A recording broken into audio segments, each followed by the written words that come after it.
Principles of management, जिसमें हम scientific management जो कि एफ.डब्ल्यू. टेलर ने डेवलप किया है उसको पढ़ने जा रहे हैं। तो चालू करते हैं background and history of F W. Taylor से। तो एफ.डब्ल्यू. टेलर जो है वो बॉर्न हुए थे 1856 में यूएसए में।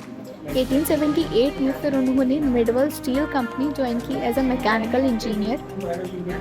अपना इंजीनियरिंग बैकग्राउंड यूज़ करते हुए उन्होंने कुछ साइंटिफिक स्टडीज़ और टेक्निक्स क्या करी, सेट करी। सबसे पहले वो प्राइमरीली कंसर्न होते थे एफिशिएंसी ऑफ वर्कर्स और ऑप्टिमम यूटिलाइजेशन ऑफ रिसोर्सेज से। उसके बाद टेलर्स के प्रिंसिपल और टेक्निक जो है वो बेस्ड है ऑब्जर्वेशन पे, जो कि उन्होंने फैक्ट्रीज में कंडक्ट किए हैं, जहाँ पर मेथड ऑफ प्रोडक्शन जो है वो कम प्लानिंग की वजह से और वर्किंग मेथड्स क्या होते थे, हैप्पीजार्ड। देखो बेटा, हैप्पीजार्ड मतलब होता है बैडली ऑर्गेनाइज्ड, है ना। हैप्पीजार्ड मतलब होता है बैडली ऑर्गेनाइज, यानी कि अच्छी तरह से ऑर्गेनाइज नहीं थे। तो उन्होंने अपनी कुछ साइंटिफिक स्टडीज़ क्या करी थी, सेट करी थी। तो अब जानते हैं कॉन्ट्रीब्यूशन क्या है टेलर के। तो एफ.डब्ल्यू. टेलर, जिनका पूरा नाम हम फ्रेडरिक विंसलो टेलर के नाम से जानते हैं, वो फेमस हुए थे as a father of scientific management. उनके मेन कॉन्ट्रीब्यूशंस जो थे उन्होंने पॉपुलर बनाया था, जिसमें से पहला था टेलर ने पब्लिश की थी बुक्स एंड रिसर्च पेपर्स, जिसमें उन्होंने अपना साइंटिफिक व्यू इंडस्ट्रियल मैनेजमेंट पे जो था उन्हें एक्सप्लेन किया था। उसके बाद उनकी मेजर कंट्रीब्यूशन जो थी वो थी शॉप मैनेजमेंट बुक को पब्लिश करने में, पीस रेट सिस्टम को पब्लिश करने में और प्रिंसिपल्स ऑफ साइंटिफिक मैनेजमेंट को पब्लिश करने में। फिर उन्होंने एम्फेसाइज किया on adoption of scientific method को अडॉप्ट करने के लिए, जिससे मैनेजमेंट की जो प्रॉब्लम्स है वो सॉल्व हो सके। तो अब जानते हैं बेटा मतलब क्या होता है साइंटिफिक मैनेजमेंट का। तो देखो, साइंटिफिक मैनेजमेंट को हम डिफाइन कर सकते हैं as a application of science, यानी कि साइंस का एप्लीकेशन। कहाँ पर, हर एलिमेंट किसका, मैनेजमेंट का जो हर एलिमेंट है उस पर किसका एप्लीकेशन हो, साइंस का, वो होता है scientific management. In general language इसका मतलब होता है साइंटिफिक टूल्स अप्लाई करना, मेथड्स अप्लाई करना और ट्रेंड पर्सोनल अप्लाई करना, जिससे हम आउटपुट अपना क्या कर पाएँ, इंक्रीज कर पाएँ। फिर साइंटिफिक मैनेजमेंट इंसिस्ट करते हैं रोल ऑफ थंब को रिप्लेस करके साइंस से, जिसका मतलब होता है ऑर्गेनाइजेशन में जो डिसीजन होंगे वो अपनी इच्छा पर या मैनेजर की इच्छा पर या उसकी विल पर डिसाइड नहीं होंगे, बट साइंटिफिक स्टडी जो कि साइंटिफिक टूल्स के द्वारा कंडक्ट की जाएगी उन पे डिसाइड होंगे। ठीक है। फिर साइंटिफिक मैनेजमेंट की बेटा कुछ डेफिनेशन है, जिसमें अगर क्वेश्चन आएगा डिफाइन साइंटिफिक मैनेजमेंट, तो आपको किसी एक की डेफिनेशन लिखनी है विद दैट नेम। ठीक है। अगला आता है फिर साइंटिफिक प्रिंसिपल्स ऑफ मैनेजमेंट। तो टेलर ने जो 4 प्रिंसिपल्स डेवलप किए थे उनमें से सबसे पहला था science not rule of thumb. देखो, इस प्रिंसिपल के अकॉर्डिंग टेलर ने इंसिस्ट किया था कि हर जॉब जो कि परफॉर्म हो रही है ऑर्गेनाइजेशन में वो बेस्ड होनी चाहिए साइंटिफिक इंक्वायरी पे, ना कि इंट्यूशन या फिर पास्ट एक्सपीरियंस जो मैनेजर के रहे हैं उन पर, या फिर हिट एंड मिस मेथड पर। हिट एंड मिस मेथड मतलब होता है बेटा कि लगा के देख लेते हैं फिर जो इफेक्ट आएगा देख लेंगे, करके देख लेंगे, ऐसा नहीं। किस पर बेस्ड होना चाहिए, साइंटिफिक इंक्वायरी पर बेस्ड होना चाहिए। वो बोलते हैं कि वहाँ पर एक थिंकिंग होनी चाहिए किसी काम को करने से पहले, यानी प्रोज और कॉन्स निकाल लेना चाहिए, जो कि रूल ऑफ थंब के केस में हम नहीं निकालते। ठीक है। रूल ऑफ थंब मतलब होता है डिक्टेटरशिप ऑफ मैनेजर। डिक्टेटरशिप का मतलब होता है बेटा तानाशाही। मतलब होता है तानाशाही। अच्छे से मतलब होता है तानाशाही। ठीक है। तो जहाँ पर साइंटिफिक मैनेजमेंट जो है वो बेस्ड होते हैं बल्कि कॉज एंड इफेक्ट रिलेशनशिप में, साथ ही साथ साइंटिफिक मेजरमेंट ऑफ मेथड और प्रोडक्शन के तरीकों पर। टेलर इंसिस्ट करते हैं कि साइंटिफिक इंक्वायरी का जो इंट्रोडक्शन होगा वो मैनेजमेंट प्रैक्टिस के डोमेन में होगा, यानी उनके अंदर होगा। ठीक है। टेलर बिलीव करते हैं कि वहाँ पर सिर्फ एक बेस्ट मेथड निकालना है जिससे उनकी एफिशिएंसी, यानी कि ऑर्गेनाइजेशन की एफिशिएंसी क्या होता है, मैक्सिमाइज होता है। ये मेथड हम डेवलप कर सकते हैं वर्क स्टडी और अपनी एनालिसिस के। तो मेथड जो डेवलप करते हैं वो क्या होना चाहिए, रूल ऑफ थंब का सब्सटीट्यूट होना चाहिए। फॉर एग्जाम्पल रूल हमने स्टैंडर्ड टाइम जो भी रिक्वायर है पर्टिकुलर जॉब करने के लिए वो डिसाइड होता है मैनेजर के थ्रू, किस बेसिस पे उसके पास्ट एक्सपीरियंस।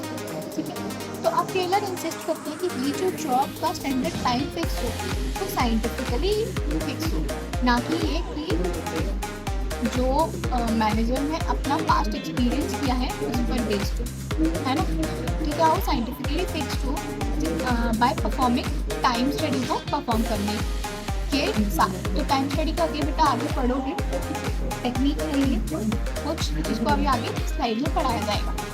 ठीक है, और वो डेज टारगेट जो है उनके फिक्स्ड होने चाहिए। ये था बेटा पहला वाला। दूसरा है हार्मनी नॉट डिस्कॉर्ड, सॉरी पहला वाला प्रिंसिपल और दूसरा है हार्मनी नॉट डिस्कॉर्ड। तो अकॉर्डिंग टू दिस प्रिंसिपल वो जो कि साथ में काम करते हैं एक ऑर्गेनाइजेशन में, उन्हें हार्मनी में काम करना चाहिए, यानी कि mutual give and take relationship में और उनके बीच प्रॉपर अंडरस्टैंडिंग होना चाहिए। जनरली देखो क्या होता है, हर ऑर्गेनाइजेशन में दो ग्रुप ऑफ पीपल होते हैं। ठीक है, जिसमें से पहला ग्रुप होता है वर्कर ग्रुप और दूसरा होता है मैनेजमेंट। दोनों ही ग्रुप एज अ राइवल काम करते हैं, यानी कि एज अ दुश्मन काम करते हैं एक दूसरे के लिए। क्योंकि देखो क्या होता है, वर्कर सोचते हैं कि भाई हमें कम पैसा देते हैं, अंडर पेड है और हम ओवर बर्डन भी है वर्क के साथ, और मैनेजमेंट हमेशा सोचता है कि वर्कर किसी काम की नहीं है। ठीक है, तो इसको प्रिंसिपल में टेलर इंसिस्ट करते हैं कि भाई दोनों की नीड ज़रूरी है, दोनों ग्रुप्स की नीड क्या है, ज़रूरी है। तो अब इन्हें दोनों ग्रुप्स को अपना एटीट्यूड क्या करना चाहिए, चेंज करना चाहिए एक दूसरे के प्रति। उसके बाद वो इंसिस्ट करते हैं हार्मनी, जिसका मतलब होता है कंप्लीट चेंज। क्या होगा, कंप्लीट चेंज ऑफ एटीट्यूड और आउटलुक फॉर नेचर का, एक दूसरे के बारे में सोचने। ठीक है, वो उन्हें डेवलप करना चाहिए पॉजिटिव थिंकिंग एक दूसरे के लिए, और वर्क करना चाहिए हार्मनी के साथ, और अवॉइड करना चाहिए डिस्कॉर्ड, क्योंकि दोनों के ऑब्जेक्टिव सिर्फ एट लास्ट इस डायरेक्शन में जाएंगे, सेम डायरेक्शन में। ठीक है, तो मैनेजमेंट को अपने गेन्स जो होते हैं उन्हें शेयर करना चाहिए कंपनी के वर्कर्स के साथ। सेम टाइम पे वर्कर को भी कंट्रीब्यूट करना चाहिए अपने बेस्ट लेवल पे, है ना, जितना वो कर सकते हैं उतना कंट्रीब्यूट कर पाए। तो इन दोनों के बीच में सब क्या होगा, mutual give and take relationship establish हो जाएगा। टेलर फील करते हैं कि ऑर्गेनाइजेशन की प्रॉस्पेरिटी यानी कि समृद्धता, बेटा क्या होता है, समृद्धता। ठीक है, ऑर्गेनाइजेशन की समृद्धता कहाँ पर डिपेंड होगी, वो होगी एम्प्लॉयर की प्रॉस्पेरिटी पे, साथ ही साथ एम्प्लॉयज की प्रॉस्पेरिटी। एग्जाम्पल देंगे, मेन ऑब्जेक्टिव वर्कर का है कि भाई ज़्यादा अर्न करना है, और मैनेजमेंट का ऑब्जेक्टिव है कि प्रोडक्शन को क्या करना है, मैक्सिमाइज करना है, बढ़ाना है। तो जब सेम ही ऑब्जेक्टिव है दोनों, तो अब लड़ाई झगड़ा या आर्गुमेंट, डिस्कॉर्ड का मतलब होता है बेटा आर्गुमेंट, लिख देते हैं, डिस्कॉर्ड मतलब आर्गुमेंट। ठीक है, तो अब वो आर्ग्यूमेंट ना करें, क्या करें, वर्कर अर्न कर पाएंगे, और इससे क्या होगा कि वर्कर जब ज़्यादा अपने बेस्ट कॉन्ट्रीब्यूशन देंगे प्रोडक्शन में, तो इससे क्या होगा, कंपनी का ऑब्जेक्टिव भी फुलफिल होगा, और जब कंपनी का ऑब्जेक्टिव फुलफिल होगा तो वो वर्कर को देने से तो वो वर्कर का ऑब्जेक्टिव भी फुलफिल हो जाएगा और वो ज़्यादा अर्न कर पाएंगे। तो वहाँ पे क्या होना चाहिए, पैटर्नलिस्टिक स्टाइल ऑफ मैनेजमेंट होना चाहिए, जैसे कि जापानीज कंपनी होता है। पैटर्नलिस्टिक स्टाइल ऑफ मैनेजमेंट क्या होता है, पैटर्नलिस्टिक स्टाइल ऑफ मैनेजमेंट।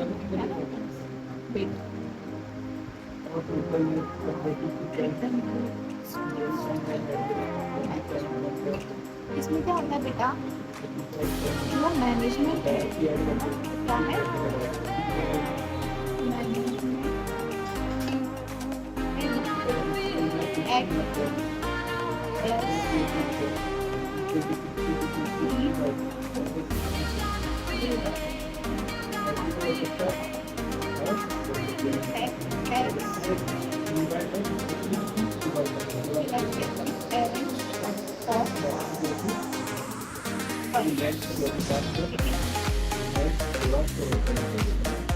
तो देखो पैटर्न स्टाइल ऑफ मैनेजमेंट क्या होता है कि a leader will act as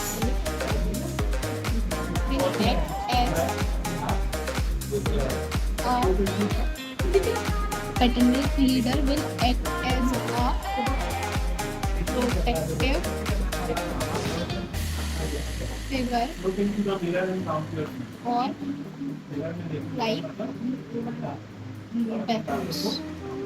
ठीक है, तो पैटर्नल एक स्टाइल ऑफ मैनेजमेंट या मैनेजमेंट की एक स्टाइल है जहाँ पर क्या होता है लीडर जो है वो एक प्रोटेक्टिव फिगर के तौर पर एक्ट करता है या फिर पेरेंट्स के तौर पर एक्ट करता है फॉर हिज या फिर हर टीम मेंबर्स, है ना, टीम मेंबर्स या फिर एम्प्लॉयज भी से टीम मेंबर्स। ओके, तो अब जापानीज कंपनीज में क्या होता है ये प्रिंसिपल प्रैक्टिस होता है क्योंकि वहाँ क्या होता है मैनेजर ट्रीट करते हैं वर्कर को as a part of their family, जैसे कि उनकी फैमिली का ही पार्ट है। और वर्कर भी अपना एजुकेशन नहीं दिखाते स्ट्राइक पे जाकर, जबकि वो क्या करते हैं कि एक ब्लैक रिबन टाई कर लेते हैं जिससे वो क्या दिखाते हैं डिससेटिस्फेक्शन दिखाते हैं। क्या दिखाते हैं डिससेटिस्फेक्शन दिखाते हैं। तो वो क्या कर लेंगे एक ब्लैक रिबन टाई कर लेंगे जिससे वो दिखाएंगे कि भाई हम थोड़े से डिससेटिस्फाइड हैं और मैनेजर्स की सिंपैथी गेन कर लेंगे। ऐसा नहीं कि वो स्ट्राइक पर चले जाएंगे। और manager must work almost side by side में वर्कर्स, और मैनेजर भी क्या करेंगे वर्कर्स की हेल्प करेंगे, उनको एनकरेज करेंगे कि वो अपना काम करें। ठीक है, इसके बाद थर्ड आता है कॉर्पोरेशन नॉट इंडिविजुअल। तो ये प्रिंसिपल जो है एक्सटेंशन यानी कि बड़ा पार्ट है किसका हार्मनी नॉट डिस्कॉर्ड का, उस पूरी डिटेल में बताया गया है इस प्रिंसिपल में। तो according to this principle work जो है वो कैरी होना चाहिए कॉपरेशन, एक दूसरे को कॉपरेट करते हुए वाले वे में। ठीक है, विथ म्यूचुअल कॉन्फिडेंस से और अंडरस्टैंड करके एक दूसरे की फीलिंग्स को, है ना। वर्कर और मैनेजमेंट जो मैनेजर्स जो है उन्हें काम करना चाहिए कॉपरेशन में। Management must take workers in, management को क्या करना चाहिए कि वर्कर्स को कॉन्फिडेंस में लेना चाहिए before setting up their standard task for them. क्योंकि क्या होगा जब स्टैंडर्ड या फिर टारगेट्स वर्कर के साथ कंसल्ट कर ही रखेंगे तो वो भी क्या करेंगे कि अपना बेस्ट अचीव करने के लिए ट्राई करेंगे। ठीक है, तो टू दैट कॉपरेशन मैनेजमेंट को क्या करना चाहिए वेलकम करना चाहिए अच्छे अच्छे सजेशन एम्प्लॉयज़ के और उन्हें रिवॉर्ड करना चाहिए फॉर देयर सजेशन। ठीक है, उसी टाइम पर वर्कर जो है उन्हें स्ट्राइक पर नहीं जाना चाहिए या फिर एक अनरीजनेबल डिमांड नहीं करनी चाहिए। ठीक है, उनके बीच में क्या होना चाहिए ओपन कम्युनिकेशन सिस्टम होना चाहिए। जैसे कि अगर मैनेजर को वर्कर से कोई दिक्कत है तो मैनेजर वर्कर को बता दे, और अगर वर्कर को मैनेजर से कोई दिक्कत है तो वो बता दे। तो क्या होगा ओपन कम्युनिकेशन सिस्टम होगा उन दोनों के बीच में। अकॉर्डिंग टू टेलर वहाँ पर एक almost equal division of work होना चाहिए और रिस्पॉन्सिबिलिटी होनी चाहिए किसके बीच में वर्कर्स और मैनेजमेंट के बीच में, यानी कि दोनों के बीच में वर्क और रिस्पॉन्सिबिलिटी डिवाइड होनी चाहिए। All the day long management को क्या करना चाहिए वर्कर्स की हेल्प करनी चाहिए, उन्हें एनकरेज करना चाहिए और वो जो काम कर रहे हैं उसके तरीके को और ज़्यादा स्मूथ करना चाहिए। ठीक है, एग्जाम्पल जैसे कि वर्कर्स को जॉब असाइन करते वक्त अगर मैनेजमेंट उनसे उनके इंटरेस्ट के बारे में पूछ लेंगे और उसके हिसाब से उन्हें जॉब असाइन कर देंगे तो क्या होगा वर्कर जो है वो मोर एफिशिएंटली यानी अच्छे और अच्छी तरह से काम कर पाएगा। तो दोनों के बीच में क्या होगा give and take mutual relationship भी होगा और साथ ही साथ क्या बढ़ेगी ऑर्गेनाइजेशन की एफिशिएंसी बढ़ेगी, और एफिशिएंसी बढ़ेगी तो ऑर्गेनाइजेशन भी प्रॉफिटेबल होगी। ठीक है, उसके बाद लास्ट आता है development of workers to the greatest efficiency and prosperity.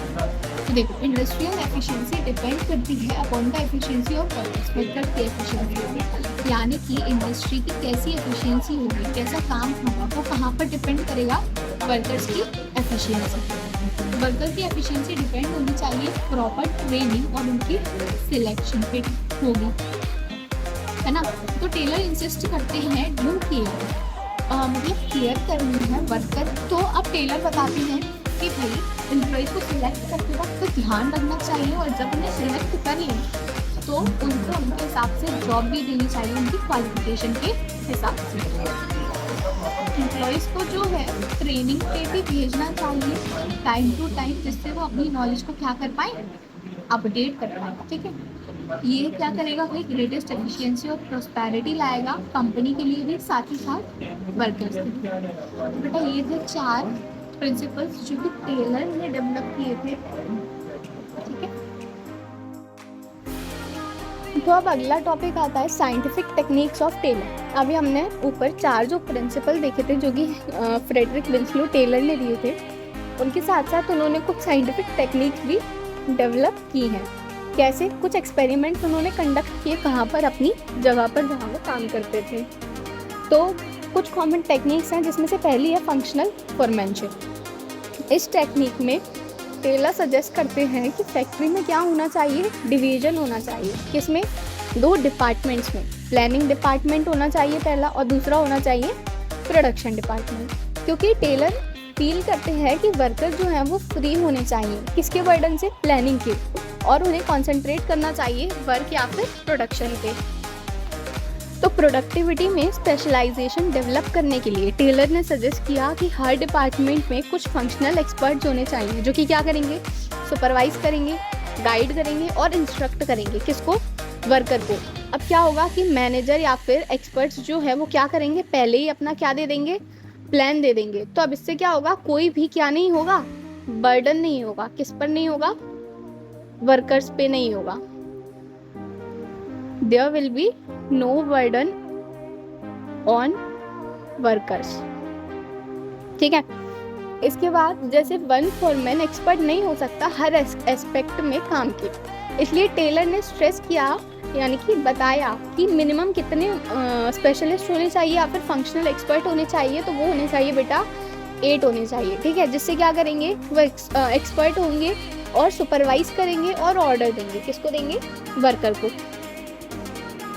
Her boss क्या होगा, अब इससे स्पेशलाइज्ड होगा, एटलीस्ट एक एस्पेक्ट में तो होगा काम के, और जब वो ऑब्जर्व करेगा, इंस्ट्रक्ट करेगा वर्कर को, तो फिर वो और होता जाएगा। तो इससे क्या होगा, स्पेशलाइजेशन भी डेवलप होता जाएगा। तो ये टेक्निक क्या है, principle of division of labour का क्या है, एक्सटेंशन है, यानी कि बड़ा रूप है, एक्सटेंड करके बताया है। टेलर बोलते हैं कि फॉरमैन जो है वो इंटेलिजेंट होना चाहिए, एडुकेटेड होना चाहिए और एनर्जेटिक, ऑनेस्ट और स्पेशलाइज्ड या फिर प्रोफेशन एक्सपर्ट होना चाहिए। यानी कि ये सारी क्वालिटी होनी चाहिए एक फॉरमैन के अंदर अकॉर्डिंग टू टेलर।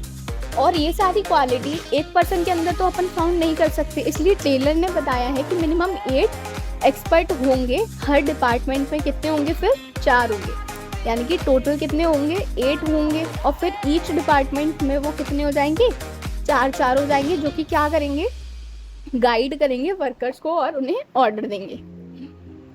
देखो जैसे कि ये है, तो इसमें पहले है फैक्ट्री मैनेजर, उसके अंदर 2 डिपार्टमेंट है, प्लानिंग इंचार्ज और प्रोडक्शन इंचार्ज। अब प्लानिंग इंचार्ज में क्या है, रूट क्लर्क है, इंस्ट्रक्शन कार्ड क्लर्क है, टाइम एंड कॉस्ट क्लर्क है और डिसिप्लिनेरियन है।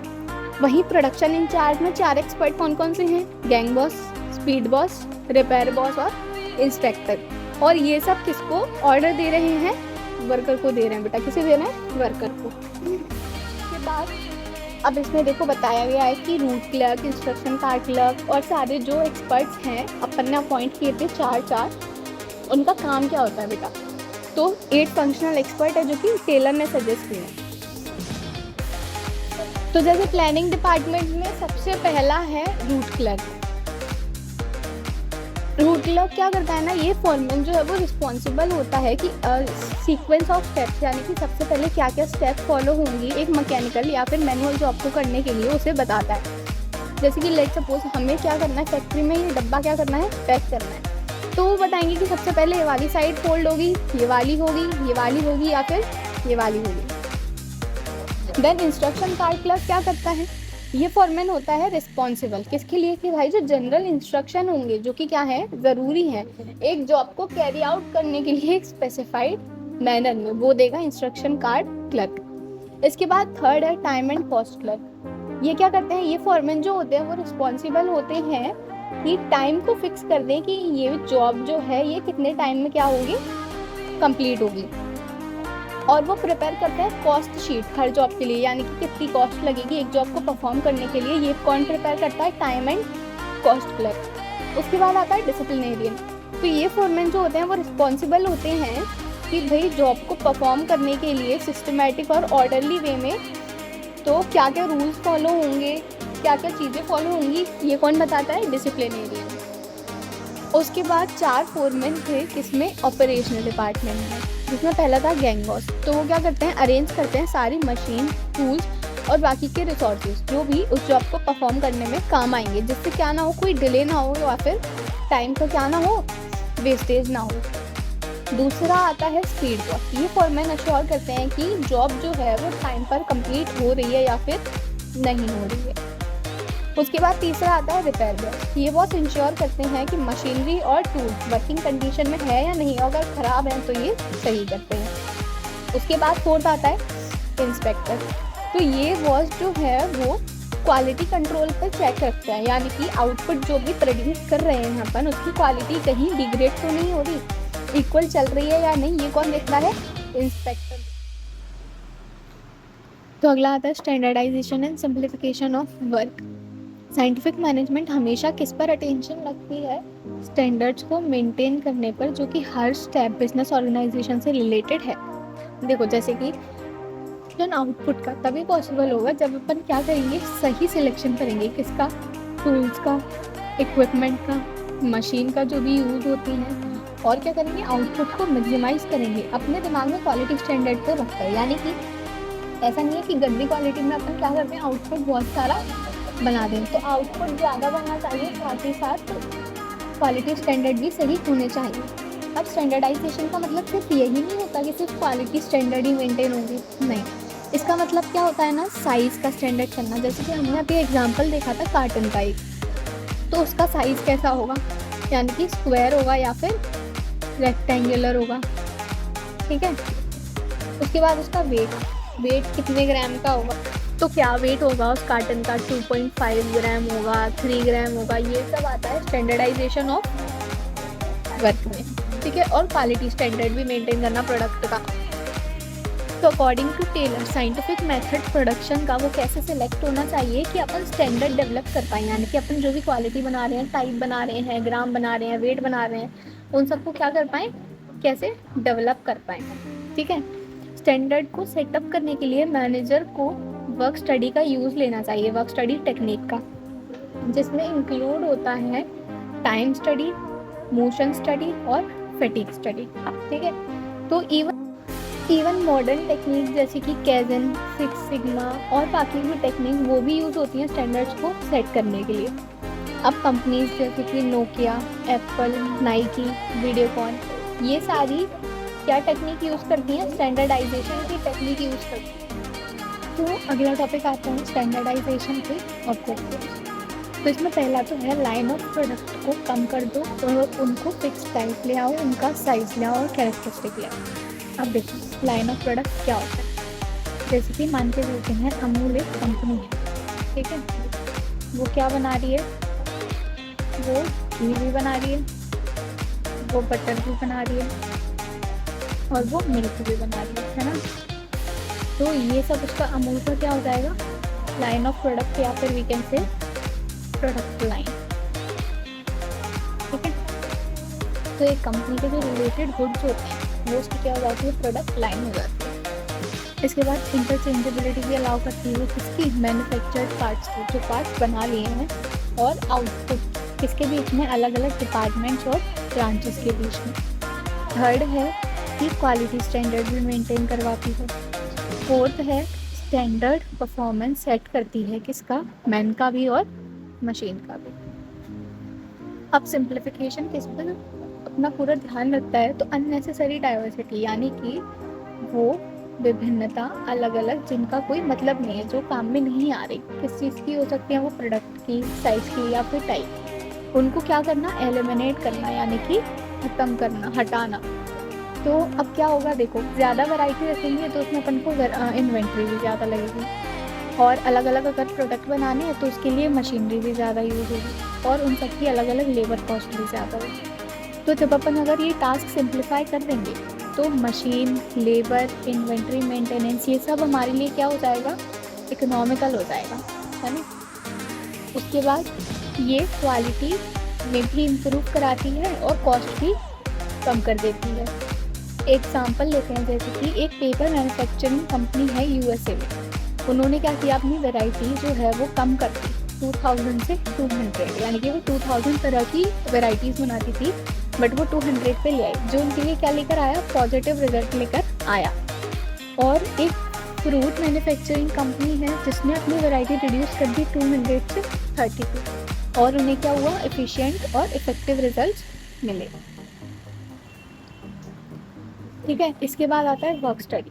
तो देखो इसमें क्या होता है, ये इंश्योर करती है कि मैक्सिमम प्रोडक्शन हो, किस पर हो, कम से कम कॉस्ट पे हो, और सब चीज़ का बेस्ट कंट्रीब्यूशन मिल पाए अपन को हर फैक्टर में। अब इसमें सबसे पहले आती है बेटा फैटिग स्टडी। ये टेक्निक है साइंटिफिक मैनेजमेंट की। क्यों कंडक्ट होती है, पहली बात तो देखो 3 चीज़ें। पहला, फ्रिक्वेंसी ऑफ रेस्ट इंटरवल्स जानने के लिए। दूसरा, ड्यूरेशन ऑफ रेस्ट इंटरवल जानने के लिए। तीसरा, नंबर ऑफ रेस्ट इंटरवल जानने के लिए। अब देखो फ्रिक्वेंसी ऑफ रेस्ट इंटरवल क्या होगा, कि जो वर्कर है उसको रेस्ट मिलना चाहिए कितने घंटे बाद। जैसे कि उसकी पहली शिफ्ट मिली, पहली शिफ्ट के 5 आवर्स बाद उसको क्या मिलेगा, रेस्ट मिलेगा। ये क्या हो गया, फ्रिक्वेंसी हो गई रेस्ट इंटरवल की। दूसरा, ड्यूरेशन ऑफ रेस्ट इंटरवल। तो इसमें क्या होगा, कोई वर्कर है जो टायर्ड है, तो अब उसे क्या होगा, कितने टाइम का मिलेगा। जैसे 1.5 आवर का मिल सकता है, 2 का मिल सकता है, 2.5 आवर का मिल सकता है। तो ये हो जाएगा ड्यूरेशन ऑफ रेस्ट इंटरवल। तीसरा, नंबर ऑफ रेस्ट इंटरवल, यानी कि एक दिन में वर्कर को कितने रेस्ट इंटरवल मिलेंगे, जैसे कि 1, 2, 3 एक्सेट्रा। ठीक है।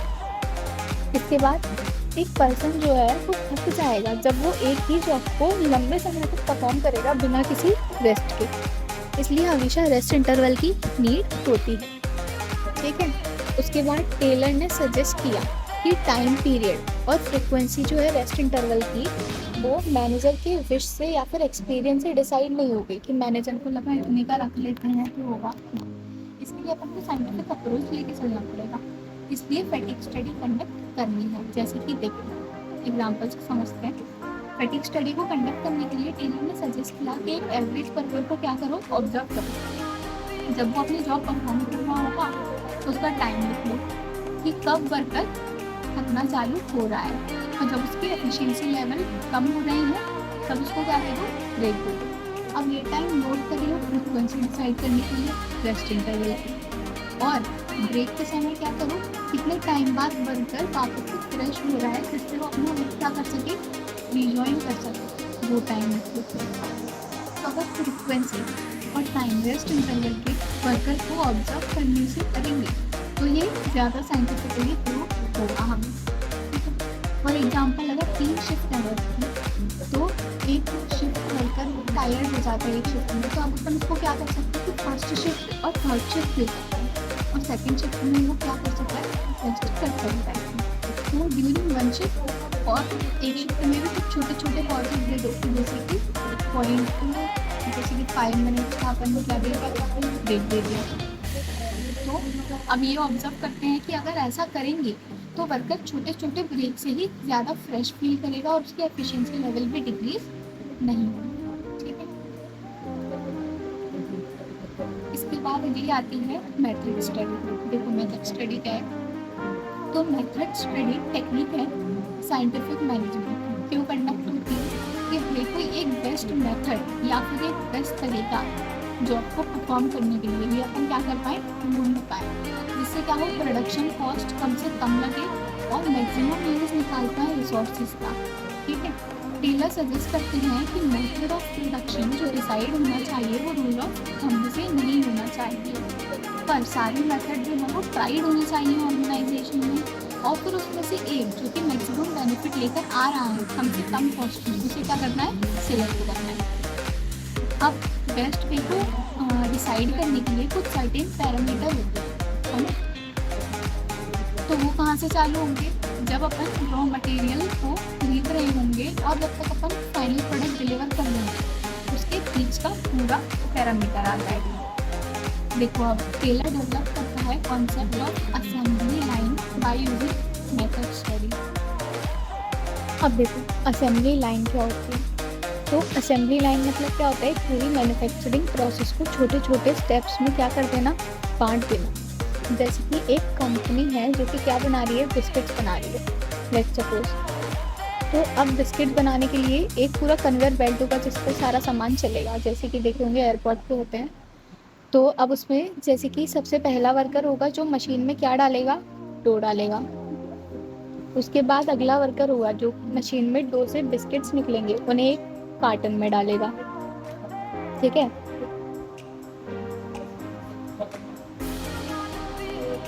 उसके बाद वो बिस्किट्स एक वर्कर होगा कार्टन में डालेगा, फिर एक और दूसरी मशीन होगी जिसमें क्या होगा, पैकेजिंग का काम चल रहा होगा, ठीक है। वो पैकेज कर लेंगे, पूरा एक प्रोसेस हो जाएगी। उसके बाद क्या करेंगे, वो आउटपुट प्रोडक्ट निकल आएगा। तो ये पूरी असेंबली लाइन होती है जिसमें अपन पूरी मैन्युफैक्चरिंग प्रोसेस को किस में डिवाइड कर देते हैं, छोटे छोटे स्टेप्स में डिवाइड कर देते हैं, ठीक है।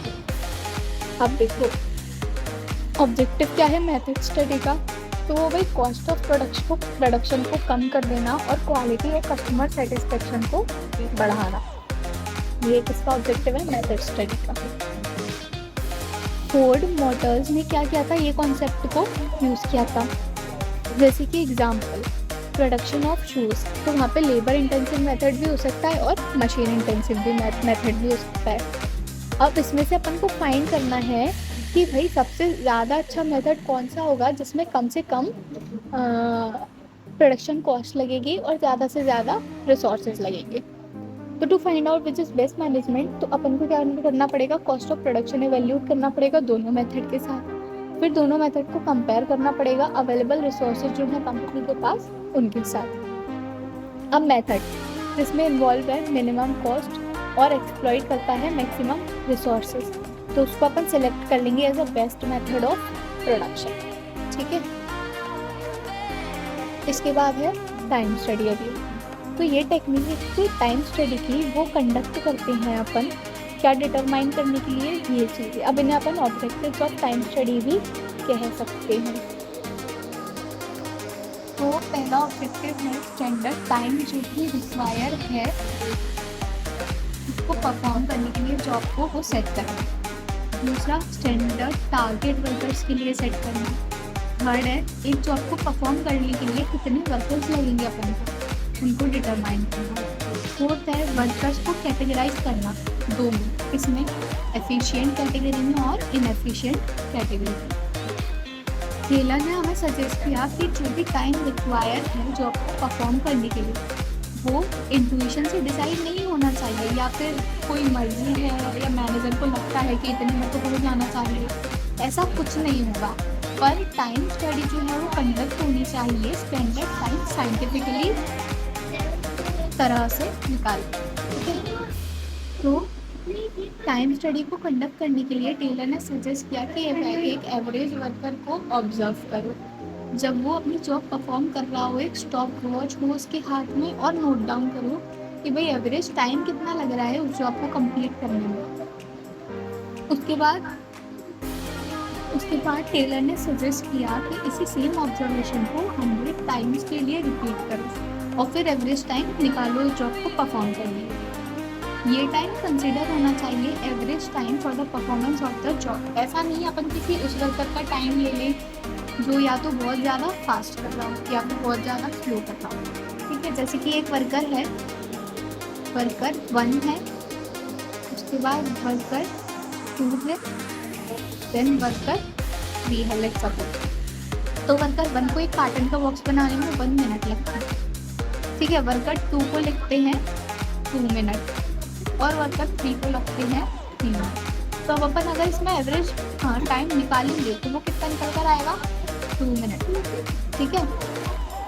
तो अब अपन को क्या करना है, माइंड में रखना है टारगेट किसके, वर्कर्स के, जो कि अपन फिक्स्ड करेंगे और वर्कर जो अचीव कर लेंगे अपने टारगेट स्टैंडर्ड टाइम में, एवरेज वर्कर होंगे वो। अगर वर्कर अचीव कर पा रहे हैं स्टैंडर्ड टाइम के पहले, जैसे कि मैंने स्टैंडर्ड टाइम सेट किया 2 मिनट, बट उन्होंने अपना टारगेट अचीव कर लिया 1.5 मिनट में, तो वो क्या है, एक एफिशिएंट वर्कर है। और अगर वर्कर फेल कर रहा है उस टारगेट को अचीव करने में स्टैंडर्ड टाइम में, जैसे कि सेट किया मैंने 2 मिनट, बट कोई वर्कर है जो कि 2.5 मिनट में कंप्लीट कर रहा है, तो वो किस कैटेगरी में आ जाएगा, इनएफिशिएंट वर्कर की कैटेगरी में।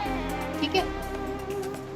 उसके बाद अगला आता है motion study. Scientific technique motion study जो है वो कंडक्ट करती है अपन क्या जानने के लिए, तो वो ये चीज़ें, या फिर अपन इनको ऑब्जेक्टिव्स की कह सकते हैं मोशन स्टडी के। पहला ऑब्जेक्टिव क्या हो गया मोशन स्टडी का, तो वो हो गया मूवमेंट वर्कर्स के डिटरमाइन करना जब वो जॉब को परफॉर्म कर रहे हैं। ठीक है। दूसरा, डिफरेंशिएट करना प्रोडक्टिव मूवमेंट में और अनप्रोडक्टिव मूवमेंट में। तीसरा, अनप्रोडक्टिव मूवमेंट या फिर वेस्टफुल मूवमेंट्स को क्या करना, कट डाउन करना, हटा देना। तीसरा, डिज़ाइन करना सूटेबल इक्विपमेंट और टूल्स जो कि अनप्रोडक्टिव मूवमेंट को कम कर दे। ठीक है। तो to conduct motion study Taylor ने सजेस्ट किया कि ऑब्जर्व करो एक एवरेज वर्कर को जब वो परफॉर्म कर रहा होता है जॉब को, और सारे मूवमेंट्स जो भी वो कर रहा है उन सबको क्या करो, नोट डाउन कर। अब देखो कि कितने टाइम्स वो उठा अपनी जगह से, कितने टाइम वो नीचे झुका, कितने टाइम उसने सामने वाले वर्कर से बात करी, ये सारे मूवमेंट उसके लिख लो पेज पर। उसके बाद इसी प्रोसेस को 100 टाइम्स वापस से रिपीट करना है अलग अलग वर्कर्स के साथ। तो सारी मूवमेंट लिख लो, फिर उन्हें क्लासीफाई कर दो किन में, प्रोडक्टिव मूवमेंट में और अनप्रोडक्टिव मूवमेंट में। और फिर स्ट्रेटजी बनाओ कि भाई जो अनप्रोडक्टिव मूवमेंट है हम उनको कैसे कम कर सकते हैं या फिर ख़त्म कर सकते हैं। अब देखो, जैसे कि टेलर और उसके एसोसिएट फ्रैंक गैलो, उन्होंने क्या कर दिया, मोशन रिड्यूस कर दिया 18 से सीधे 5 पर। अब इसमें क्या होगा, कुछ मोशन जो कि फालतू हो रहे हैं, जैसे कि एक वर्कर है जिसे किसकी ज़रूरत पड़ रही है बार बार एक टूल की, तो अब वो क्या कर रहा है, टूल रूम में जा रहा है जहाँ पर टूल बॉक्स रखते हैं बार बार, और वहाँ से लेकर वापस आ रहा है। तो अब इसीलिए हम क्या कर सकते हैं कि जहाँ पर उसकी प्लेस है वहीं पर क्या करवा दें, एक टूल बॉक्स प्रोवाइड करवा दें। ठीक है। तो अब टेलर बताते हैं कि भाई प्रोडक्टिविटी में इंक्रीज हुआ इससे 4 टाइम्स इस प्रोसेस के थ्रू। एग्जाम्पल जैसे कि अपन एवरेज वर्कर को ऑब्जर्व कर रहे हैं, अगर ये ऑब्जर्व हुआ कि वर्कर को बार बार नीचे झुकना पड़ रहा है टूल को उठाने के लिए, तो अपन क्या कर सकते हैं, टूल बॉक्स प्लेस कर दो उसके जस्ट स्टूल पर बगल में। ठीक है। तो अब इससे क्या होगा, उसकी जो एनर्जी है क्योंकि बेंड डाउन में बार बार यूज हो रही थी, तो वो क्या होगी, सेव होगी। और यही सेम एनर्जी जब वो कहाँ पर लगाएगा, प्रोडक्शन में लगाएगा, तो उसकी प्रोडक्शन कैपेसिटी भी बढ़ेगी, साथ ही साथ एफिशिएंसी लेवल भी बढ़ेगी। अगला आता है डिफरेंशियल पीस रेट सिस्टम। तो scientific technique differential piece rate system की वो किस पर काम करती है कि अलग अलग रेट ऑफ वेज दो इनएफिशिएंट और एफिशिएंट एम्प्लॉयज। तो ये जो टेक्निक है डिफरेंशियल वेज रेट सिस्टम है, इसमें देखो मेन पॉइंट पहला क्या आता है कि अलग अलग रेट ऑफ वेज को एफिशिएंट और इनएफिशिएंट एम्प्लॉयज को। दूसरा आता है एक्स्ट्रा वेज को एफिशिएंट एम्प्लॉयज को, जिससे वो क्या रहे, मोटिवेट रहे एफिशिएंट रहने के लिए। अगला आता है एक्स्ट्रा वेजेस को एफिशिएंट एम्प्लॉयज को, क्योंकि क्या कर देंगे, इनएफिशिएंट एम्प्लॉयज को भी मोटिवेट कर देंगे कि वो एफिशिएंट एम्प्लॉयज की कैटेगरी में आए और एक्स्ट्रा वेज ले पाए। जब पेमेंट नंबर ऑफ यूनिट्स के अकॉर्डिंग दिए जाएगा तो ऑटोमेटिकली प्रोडक्शन क्या हो जाएगा, मैक्सिमाइज हो जाएगा, बढ़ जाएगा। ये टेक्निक एक स्ट्रॉन्गेस्ट मोटिवेटर है एम्प्लॉयज के लिए, जिससे वो एफिशिएंटली परफॉर्म कर सकें। उसके बाद कंडक्ट करो या फिर अडॉप्ट करो डिफरेंशियल वेज सिस्टम को, तो टेलर ने सजेस्ट किया कि कंपनी को एक standard rate of ways worker के लिए क्या करनी चाहिए, फिक्स्ड करनी चाहिए, जो कि एक स्टैंडर्ड आउटपुट या फिर टारगेट, जैसे कि देखो समझाते हैं। लेट्स सपोज एक वर्कर है, ठीक है, और ये है वर्कर,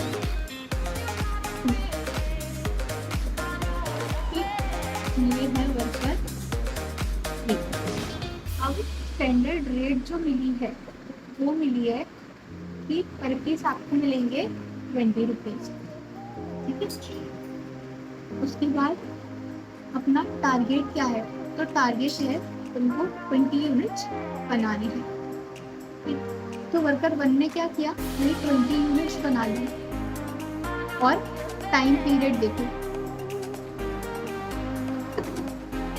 टाइम पीरियड है अपन को बनानी है 2 घंटे। तो भाई वर्कर 1 जो है उसने 2 घंटे में 20 यूनिट्स बनाए। तो अब स्टैंडर्ड रेट जो फिक्स थी 20, तो वर्कर 1 ने कितने कमाए टोटल 400 रुपये।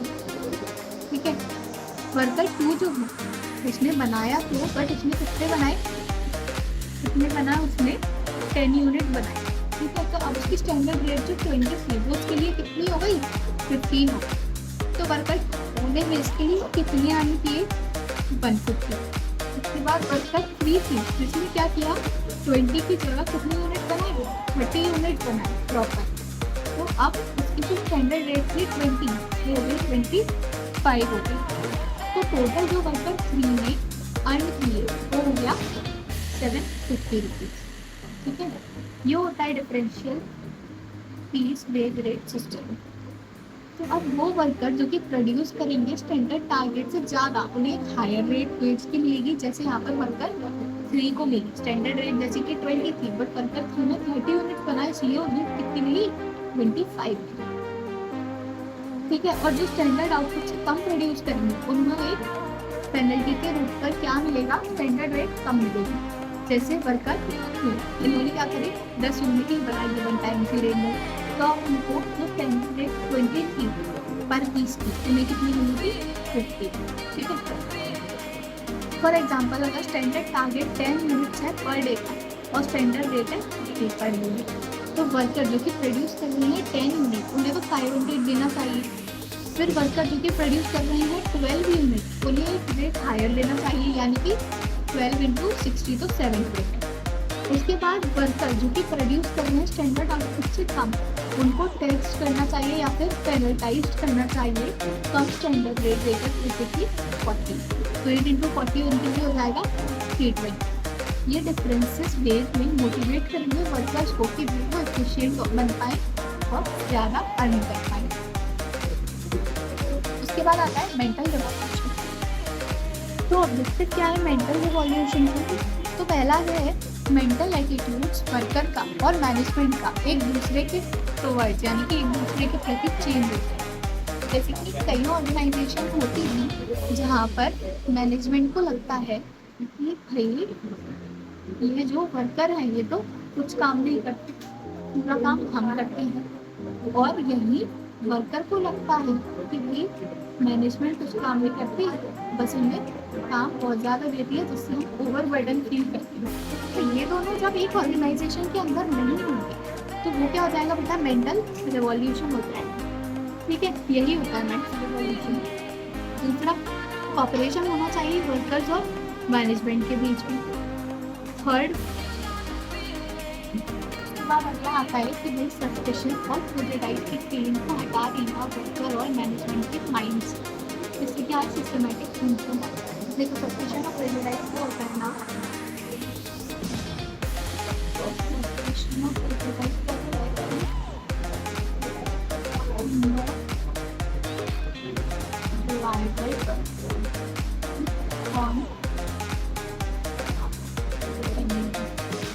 यानी कि क्या भाई एक दूसरे को क्या नहीं है, भरोसा नहीं है। ये क्या हो जाएगा, सस्पेशन और प्रेजुडिस, एक दूसरे को लाइक नहीं करते या उन्हें लग रहा है कि सामने वाला ज़्यादा काम करता है और हम कम काम करते हैं। तो ऐसा जो अनबिलीवनेस की अंडरग्राउंडिंग की फीलिंग है उसे क्या कर देना, हटा देना वर्कर के माइंड से भी और मैनेजमेंट के माइंड से भी, जिससे सिस्टमैटिक थिंकिंग ला सके।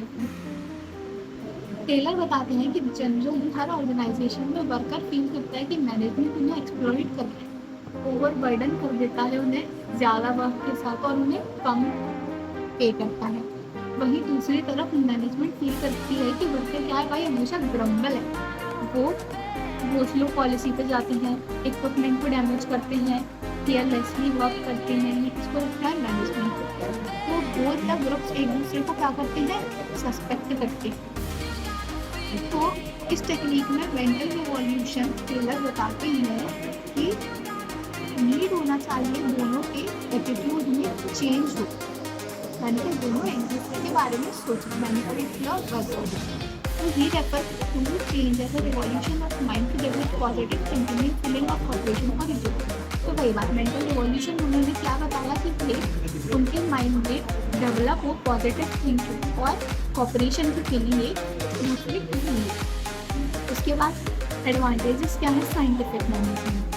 तो देखो पहला तो है, वैसे तो हम लोग पढ़ चुके हैं पर फिर भी एक बार रीड लगा लेते हैं। तो पहला तो है एफिशिएंसी इंप्रूव होगी बिजनेस की, सिंप्लीफिकेशन और स्पेशलाइजेशन के थ्रू, ठीक है।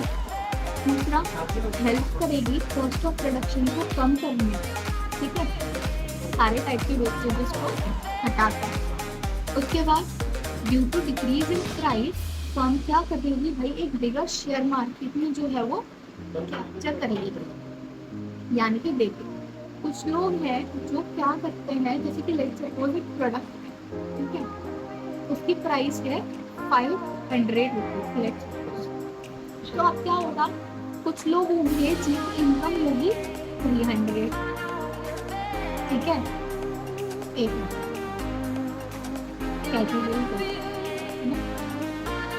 कैटेगरी 1, इसमें लोग आएंगे जिनकी इनकम क्या होगी 500 से ज़्यादा होगी। एक कैटेगरी, अब ये तो पहली कैटेगरी, दूसरी कैटेगरी आएगी इसमें इनकम जो है वो 500 के पीछे होगी। उसके बाद थर्ड कैटेगरी आएगी, इसमें इनकम जो है वो 500 से कम होगी, ठीक है। तो अब इससे क्या होगा, कैलकुलेट को प्रोडक्ट की 500 रुपीज़ की प्राइस, बट अब कितनी होगी 300 होगी। तो पहले 500 की प्राइस थी कैटेगरी 2 और कैटेगरी 3 नहीं खरीद पाए, बट अब जब 300 हो गई तो कैटेगरी 2 और कैटेगरी 3 भी खरीदने की कोशिश करेंगे। तो इससे क्या होगा, बिगर शेयर कैप्चर कर लेगी मार्केट में, क्या कौन कर लेगी, फर्म कर लेगी, ठीक है। उसके बाद म्यूचुअल अंडरस्टैंडिंग होगी और कॉपरेशन होगी वर्कर और मैनेजमेंट के बीच में। उसके बाद ज़्यादा ट्रेनिंग इम्प्रूव कर देगा वर्कर की स्किल्स को। लास्ट है इनेबल द वर्कर्स, भाई वर्कर क्या है ज़्यादा कमाएंगे डिफरेंशियल फीस बेस्ड सिस्टम के थ्रू, ठीक है। तो अब आता है मॉडर्न साइंटिफिक टेक्निक। आज के एरा में बहुत सारी न्यू टेक्निक डेवलप हुई हैं, उनमें से कुछ न्यू कॉमन टेक्निक्स जो वो आपके सामने हैं, ठीक है, जिसमें पहले ऑपरेशंस रिसर्च। तो देखो सारी टेक्निक जो है वो MBA में पढ़ने को मिलेंगी, तो अभी सब कुछ बस ब्रीफ में बता रही हूँ। ये डेवलप हुई थी सेकेंड वर्ल्ड वॉर के समय, जिससे क्या हो, डिप्लॉयमेंट ऑफ वॉर का ऑप्टिमाइजेशन हो। यानी कि देखो अपने पास उस समय की जो हथियार थे, जो वेपन थे, उनको बेस्ट यूज़ करना था, वो कैसे हुआ था, ऑपरेशन रिसर्च टेक्निक में बताया था। ये बेसिकली 2 चीज़ों पर फोकस करती है, जिनमें से पहला है ऑप्टिमाइजेशन, ठीक है, और दूसरा है साइमुलेशन। तो देखो ऑप्टिमाइजेशन क्या होता है। ऑप्टिमाइजेशन मतलब बेस्ट यूज ऑफ रिसोर्सेस। क्या उस समय पर अपने रिसोर्सेस क्या थे, वेपन्स थे एट दैट टाइम, ठीक है। उसके बाद साइमुलेशन, यानी कि 2-3 चीज़ें कैसे साथ में चलानी है, कैसे मैनेज करनी है, ये सारी चीज़ें आती हैं ऑपरेशन रिसर्च में। इसमें से दूसरी आती है लीन मैन्युफैक्चरिंग। तो देखो दूसरी है लीन मैन्युफैक्चरिंग। ये टेक्निक जो है फोकस करती है 7 वेस्ट जो है ओवर प्रोडक्शन के, उसे रिड्यूस करने में। और वो 7 वेस्ट क्या है, तो देखो पहला है वेटिंग टाइम, दूसरा ट्रांसपोर्टेशन, तीसरा processing, 4th motion, 5th inventory, 6th scrap और 7th है कोई भी मैन्युफैक्चरिंग प्रोसेस, ठीक है। इसके बाद 3rd है कैजिंग। तो एक जापानीज़ वर्ड है जिसका मतलब होता है चेंज फॉर बेटर, यानी कि बेहतर के लिए कुछ बदलाव। ये क्या है, एक डेली एक्टिविटी है जो कि एलिमिनेट करती है हार्ड और डिफ़िकल्ट टास्क साइंटिफिक मेथड को एक्सपेरिमेंट करने से, ठीक है। उसके बाद 6 सिग्मा। तो ये टेक्निक जो है वो एफिशिएंसी इम्प्रूव करती है क्वालिटी वेरिएशंस को रिड्यूस करके। उसके बाद आता है जस्ट टाइम मैन्युफैक्चरिंग। ये एक इन्वेंट्री मैनेजमेंट स्ट्रैटेजी है जो कि रिटर्न जो आते हैं अपने उन्हें इम्प्रूव करती है और रिड्यूस कॉस्ट को भी इम्प्रूव करती है। तो ये थी कुछ मॉडर्न साइंटिफिक टेक्निक्स, ये ब्रीफ में बताई हैं, बाकी आप डिटेल में MBA में पढ़ोगे। उसके बाद आता है अगला आता है टाइम स्टडी और मोशन स्टडी में डिफरेंस, जिसमें पहला मीनिंग क्या है, टाइम स्टडी कंडक्ट होती है स्टैंडर्ड टाइम को फाइंड आउट करने के लिए टास्क को परफॉर्म करने के लिए। ठीक है, मोशन स्टडी करने के लिए टोटल मूवमेंट जो है वर्कर के उन्हें फाइंड करने के लिए जब वो परफॉर्म कर रहे हैं उस टास्क के लिए। अब सेकेंड है दोनों का पर्पस। तो पर्पस जो है टाइम स्टडी का वो है स्टैंडर्ड टाइम कितना लगेगा एक फेयर डेज वर्कर के फिक्स करने के लिए, वो आता है टाइम स्टडी में। वेरएज मोशन स्टडी में क्या आता है, मोशन स्टडी का पर्पस है वेस्टफुल और अनप्रोडक्टिव मूवमेंट जो है वर्कर के उनको खत्म कर देना, एलिमिनेट कर देना और उनकी एफिशिएंसी लेवल बढ़ा देना। फिर मेथड ऑफ कंडक्टिंग क्या है, तो ये कंडक्ट होता है स्टॉप वॉच के अकॉर्डिंग, स्टॉप वॉच की हेल्प से, और ये कंडक्ट होता है मूविंग कैमरा की मदद से, जो कि हमेशा अपनी आई कहाँ पर होता है, वर्कर की मूवमेंट पर लगता है। ठीक है, इसके बाद आता है प्योर और टेलर के बीच में कंपेरिजन। बेटा ये टेलर और कंपेरिजन, तो इसमें पहला आता है कंसर्न। टेलर के टेक्निक और प्रिंसिपल जो है वो कंसर्न है वर्कर की एफिशिएंसी, वेयरएज कंसर्न है मैनेजमेंट की एफिशिएंसी के साथ। उसके बाद लेवल या पर्सपेक्टिव क्या है, तो टेलर ने अपनी स्टार्ट कर दी थी स्टडी लोएस्ट लेवल से ऑर्गेनाइजेशन में, जबकि प्योर ने स्टार्ट की अपनी स्टडी और हाईएस्ट लेवल को अप्रोच किया ऑर्गेनाइजेशन। देखो एम्फेसिस यानी कि अटेंशन क्या है दोनों का, और टेलर ने क्या निकाला भाई, ग्रेट एम्फेसिस निकाला स्टैंडर्डाइजेशन ऑफ वर्क, जबकि प्योर का ज़्यादा नाम कहाँ पे रहा है, मैनेजर्स के फंक्शन के काम पे। फोकस कहाँ है इन दोनों का, तो देखो टेलर का फोकस है बेसिकली मूवमेंट्स को एलिमिनेट कर देना, हटा देना और वर्कर की एनर्जी को सेव करना। ठीक है, it forces on increasing productivity, तो अब ये इससे क्या होगा, प्रोडक्टिविटी क्या होगी, इंक्रीज। और का फोकस है वो है प्रिंसिपल्स बेटर मैनेजमेंट के लिए उनके बीच में क्या हो, डेवलपमेंट। तो ये फोकस करते हैं इम्प्रूविंग ओवरऑल एफिशिएंसी। इसके बाद मेजर कंट्रीब्यूशन क्या है, देखो टेलर का मेन कंट्रीब्यूशन है डेवलपमेंट ऑफ साइंटिफिक टेक्निक और साइंटिफिक प्रिंसिपल, वेयरएज प्योर का मेन कंट्रीब्यूशन है 14 प्रिंसिपल्स को उन्होंने डेवलप किया जनरल मैनेजमेंट। उसके बाद उनकी पर्सनैलिटी, तो टेलर ने डेवलप किया एक साइंटिस्ट की पर्सनैलिटी और फेमस हुए as a father of scientific management, जबकि प्योर ने डेवलप की पर्सनैलिटी एक रिसर्चर की और एक प्रैक्टिशनर की, वो फेमस हुए as father of general management. उसके बाद unity of command, unity of command Taylor ने क्या किया, ये प्रिंसिपल फॉलो नहीं किया क्योंकि टेलर इंसिस्ट करते थे कि भाई 8 बॉसेस को मिनिमम होना चाहिए, और प्योर ने क्या किया, स्ट्रिक्टली फॉलो किया प्रिंसिपल को, सिर्फ एक बॉस एक एम्प्लॉय पर एक्सप्रेशन। तो टेलर्स टेक्निक जो है वो एक्सप्रेस हुई थी एज साइंटिफिक मैनेजमेंट, वेयरएज प्योर की टेक्निक जो है वो एक्सप्रेस हुई है सिंगल थ्योरी ऑफ एडमिनिस्ट्रेशन। उसके बाद आती है इनकी एप्लीकेबिलिटी, तो स्पेशलाइज्ड सिचुएशन में एप्लीकेबल होते हैं सिर्फ इनके प्रिंसिपल टेलर का, और हेनरी प्योर के यूनिवर्सली एप्लीकेबल यानी कि हर जगह एप्लीकेबल। उसके बाद देखो रेलेवेंस क्या है टेलर और प्योर के प्रिंसिपल का, यानी कि उनकी सबका सिमिलैरिटी क्या है टेलर और प्योर के प्रिंसिपल। तो टेलर और प्योर के प्रिंसिपल जो है कॉम्प्लीमेंट्री है एक दूसरे के, क्योंकि दोनों के पास क्या है, रिलेवेंस है बिजनेस में इन फॉलोइंग रीजंस, जिनमें से पहला है कि दोनों का मेन एम क्या है, एफिशिएंसी को बढ़ाना बिजनेस। दूसरा है दोनों इंसिस्ट करते हैं कॉपरेशन पे, किसके बीच में, एम्प्लॉयज और एम्प्लॉयर्स के बीच में। ठीक है, इसके बाद अगला आता है बेटा दोनों इसको इम्पोर्टेंस देते हैं ऑर्गेनाइजेशनल इंटरेस्ट ओवर इंडिविजुअल।